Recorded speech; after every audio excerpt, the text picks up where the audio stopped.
अस्सलाम वालेकुम दोस्तों, मैं अमेरिका से जावेद राठौड़ हाज़िर हूँ। आज एक बड़ी अहम डेवलपमेंट हुई है और मीडिया में भी उसका बड़ा तज़किरा हो रहा है और लोग उसके ऊपर लिखेंगे भी, बोलेंगे भी। तो मैंने सोचा कि मैं भी अपने तौर पर इज़हार ख़्याल कर दूँ कि मैं उस बारे में क्या नुक्ता नज़र रखता हूँ। वो डेवलपमेंट ये है कि अमेरिका के जो सेक्रेटरी डिफेंस हैं लॉयड ऑस्टन, वो हिंदुस्तान का दौरा करने वाले हैं और उस मजवज़ा दौरे से कबल ही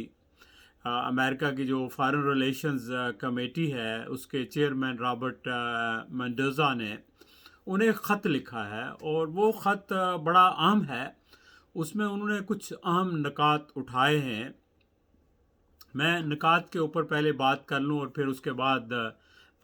मजमूई तौर पर मैं इस सारी सूरत हाल के ऊपर इज़हार ख्याल करूँगा। जो नकात उन्होंने उठाए हैं उन नकात में एक तो मसला है कि फार्मर्स के साथ जो हिंदुस्तान की हुकूमत ने मिसबिहेव किया है और जो फार्मर्स के ऊपर क्रैक डाउन कर रखा है उसको उठाया जाए। दूसरा इशू जो मुसलमानों के ऊपर अटैक्स हो रहे हैं और मुसलमानों की लिंचिंग हो रही है चंद सालों से, उसको उठाया जाए। और फिर जो एक लॉ, कंट्रोवर्शियल लॉ जो है सिटीज़न लॉ, हिंदुस्तान की गवर्नमेंट ने इंट्रोड्यूस किया था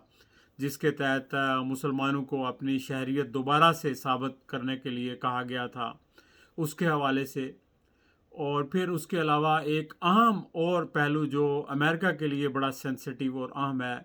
वो ये है कि हिंदुस्तान ने रशिया से 400 मिज़ाइल ख़रीदने का एक माहिदा किया है। उसके ऊपर उन्होंने बड़े कंसर्न शो किए हैं और यहाँ तक कहा है कि अगर हिंदुस्तान इसको रिव्यू नहीं करेगा तो अमेरिका का एक लॉ है जिसे कैट्सा कहते हैं, जो अमेरिका ने अपने काउंटरिंग अमेरिकन एडवर्सरीज के लिए बनाया है। उसकी सेक्शन 231 के तहत हिंदुस्तान के ऊपर पाबंदियां भी लग सकती हैं, यानी ये हिंदुस्तान को थ्रेट भी किया है। और उनसे कहा है कि वो डेमोक्रेसी और ह्यूमन राइट्स के हवाले से बात करें और कश्मीर में जो 370 के तहत कश्मीर का स्पेशल स्टेटस ख़त्म किया था उसके ऊपर भी बात करें और कश्मीर में लॉकडाउन ख़त्म करने के लिए और हालात को बेहतर बनाने के लिए और जो सियासी कैदियों को मसलसल नज़रबंदी, ये सारे मामलात अमेरिकन जो फॉरेन रिलेशंस कमेटी के चेयरमैन हैं उन्होंने उठाए हैं। और ये पहली दफ़ा हुआ है कि पिछली 4 साल दौर में जो ट्रंप का दौर था उस वक़्त तो हिंदुस्तान के साथ जैसे ताल्लुकात थे बहुत ही खैर सगाली के ताल्लुकात थे और कोई उसमें जो मोदी कहा करते थे ट्रंप उसको मनो आन मान लेते थे और बड़े क्लोज रिलेशंस थे। इवन कि आप इससे अंदाज़ा कर सकते हैं कि कई माहदे उन्होंने किए लेकिन एक माहदा जो हिंदुस्तान के साथ 27 अक्टूबर 2020 को अमेरिका ने किया, मैं समझता हूँ कि वो बड़ा ख़तरनाक माहदा है। और उस वक्त भी मैंने इसके ऊपर ये सवाल उठाया था जो अमेरिका के अभी मौजूदा सेक्रेटरी ख़ारजा बने हैं, एक कॉन्फ्रेंस में मौका मिला था तो ये सवाल मैंने उठाया कि ये जो बेका एग्रीमेंट साइन किया है जिसे बेसिक एक्सचेंज कोऑपरेशन एग्रीमेंट कहते हैं, इसके तहत हिंदुस्तान को अमेरिका के सेटेलाइट डेटा तक रसाई हासिल होगी। इसका मतलब ये है कि हिंदुस्तान पाकिस्तान के जो मिज़ाइल्स हैं या तनसीबात हैं उनका उनकी जासूसी कर सकेगा और चाइना, ऑब्वियसली चाइना की जो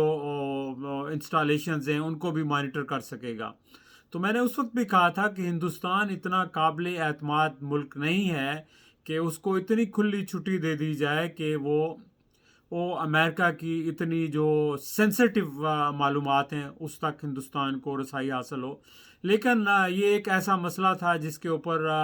मेरा ख्याल है पाकिस्तान को आवाज़ उठाना चाहिए थी, लेकिन पाकिस्तान ने उस वक्त तो आवाज़ नहीं उठाई चूँकि ज़ाहिर है उस वक्त ट्रंप थे और ट्रंप ने तो आवाज़ सुनना भी नहीं थी।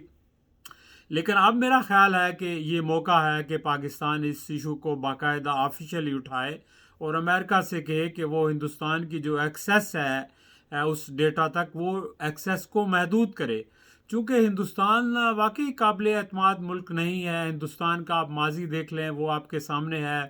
कि वो रशिया के साथ हमेशा रहा। रशिया ने कितना सपोर्ट किया कश्मीर के ऊपर, कई दफ़ा रशिया ने जो रेजोल्यूशंस हैं उनको वीटो किया, लेकिन जब मौका आया तो हिंदुस्तान ने तो अपना एक सिपाही भी नहीं भेजा रूस की मदद के लिए, हत्ता कि सोवियत यूनियन जो है वो टूट गया और रशिया बन गया। और अभी जो हिंदुस्तान है उसके ताल्लुकात रशिया से भी उसी तरह हैं और चाइना से भी उसके ताल्लुकात उसी तरह हैं। इवन चाइना के साथ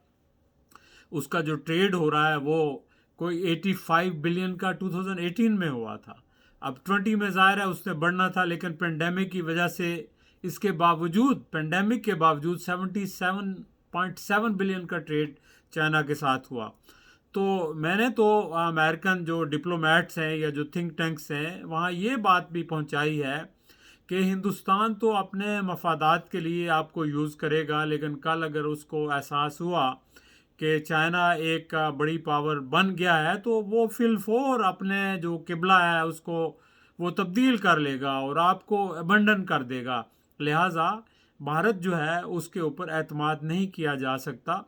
और उसके बजाय एक भारत के ऊपर एतमाद करने के कि वो कद चाइना के ख़िलाफ़ खड़ा होगा या पाकिस्तान या अमेरिका की वो मंडी बनेगा, तो ये दोनों काम मुझे नज़र नहीं आते। एक तो ना वो चाइना के ख़िलाफ़ खड़ा हो सकता है और ना चाइना को काउंटर कर सकता है, बल्कि वो चाइना से भी अपने मफादात लेगा और अमेरिका से भी मफादात लेगा, दोनों को ब्लैकमेल करेगा। और जहाँ तक अमेरिकन मंडी बनने का सवाल है तो वो भी नामुमकिन दिखाई देता है, इसलिए कि जब पाकिस्तान और हिंदुस्तान दोनों मुल्कों के दरमियान एनिमोसिटी की फ़ज़ा है, रिलेशन जो है वो उनके कॉर्डियल नहीं हैं और जंग के बादल हर वक्त छाए रहते हैं और दोनों मुल्क न्यूक्लियर टेक्नोलॉजी रखते हैं और न्यूक्लियर टेक्नोलॉजी के साए में कौन सा इन्वेस्टर जो है वो जाके इन मुल्कों में इन्वेस्ट करेगा बड़े पैमाने पर। तो ज़ाहिर है कि बड़े पैमाने पर जब इन्वेस्टमेंट नहीं होगी तो फिर वहाँ इन्वेस्टमेंट नहीं आएगी तो प्रॉस्पेरिटी भी नहीं आएगी, तो प्रॉस्पेरिटी नहीं आएगी, डेवलपमेंट नहीं होगी, तो उससे किसी को फ़ायदा नहीं होगा। तो उसके बजाय अमेरिकन्स को ये चाहिए और मैं समझता हूँ हमारे डिप्लोमेट्स को भी इस बात को आगे बढ़ाना चाहिए और ये बात एक जेन्युइन बात है कि अगर ये मसला कश्मीर का हिंदुस्तान और पाकिस्तान के दरमियान हल हो जाए और अमेरिका, चाइना, सारे लोग बैठ के डायलॉग करके कश्मीरियों को भी बिठा के इस मसले को हल करें और फिर सारा जो खिता साउथ एशिया का है वो यूरोपियन यूनियन की तरह आपस में ओपन ट्रेड करे, चूँकि पाकिस्तान और हिंदुस्तान के दरमियान तो यही कश्मीर ही बोन ऑफ कंटेंशन है और कोई ऐसा इशू नहीं है जिसके ऊपर इन दोनों मुल्कों की लड़ाई है। हाँ, पानियों का एक मसला है, लेकिन वो भी एमिकेबली जो है वो रिजॉल्व हो सकता है। और मेरा ख्याल है कि अब जबकि टेक्नोलॉजी बहुत एडवांस है और हर मुल्क के पास बड़ी लेटेस्ट किस्म की न्यूक्लियर टेक्नोलॉजी है, कोई भी मुल्क ये अफोर्ड नहीं कर सकता कि वो दूसरे मुल्कों से एनिमोसिटी बरकरार रखे। अब जो जंगें होनी हैं वो मेरा ख्याल है कि आपकी जो मईशत की जंग होगी, मफादात की जंग होगी और डिप्लोमेसी के ज़रिए होगी। अब ट्रेडिशनल जंगों का वक्त गुजर चुका है, वो होने वाली नहीं है। तो इस डिप्लोमेसी की जंग जो है ये सबसे पहले जो है सफारती महाज पर लड़ना पड़ती है, एक डिप्लोमेटिक फ्रंट के ऊपर लड़ना पड़ती है और आजकल सोशल मीडिया की वजह से कम्युनिकेशन के प्लेटफॉर्म पर लड़ना पड़ती है। इसके लिए मेरा ख्याल है कि पाकिस्तान जो है बहुत पीछे है बाकी मुल्कों की निस्बत। तो पाकिस्तान को अपनी पोजीशन को रीअसर्ट करके, सारी स्ट्रेटजी को रिव्यू करके, सारे जो जियो पॉलिटिकल सिचुएशन है जो एमर्ज हो रही है पूरी दुनिया में,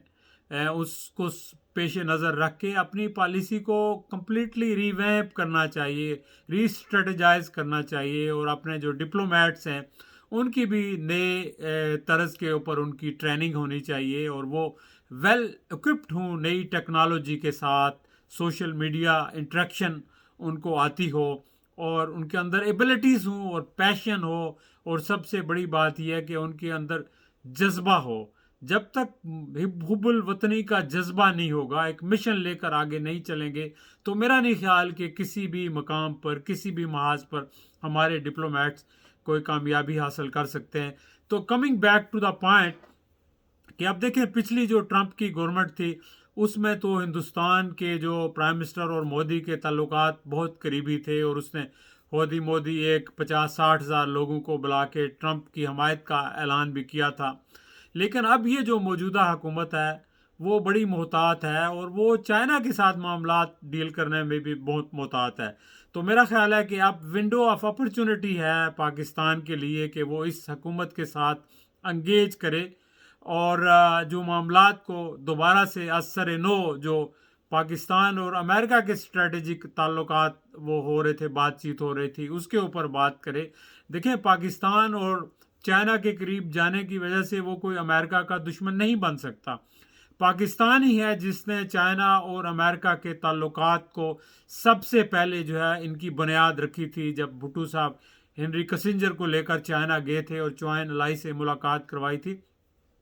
اس کے بعد ہی چائنا کے امریکہ کے ساتھ ریلیشنز ڈیولپ ہوئے۔ تو پاکستان ابھی بھی وہ رول ادا کر سکتا ہے، اور لڑائی جو ہے وہ چائنا امریکہ کسی بھی ملک کے مفاد میں نہیں ہے، نہ دنیا کے مفاد میں ہے، نہ امن کے مفاد میں ہے، نہ ترقی کے مفاد میں ہے، نہ کوئی افورڈ کر سکتا ہے۔ جو بھی جنگ ہونی ہے وہ ڈپلومیسی کی جنگ ہونی ہے، معیشت کی جنگ ہونی ہے، اور اس جنگ کو ڈپلومیسی کے ذریعے لڑنا ہے، اور اس میں پاکستان بہت پیچھے ہے۔ اب آپ دیکھ لینا کہ 3 ماہ ہو گئے آلموسٹ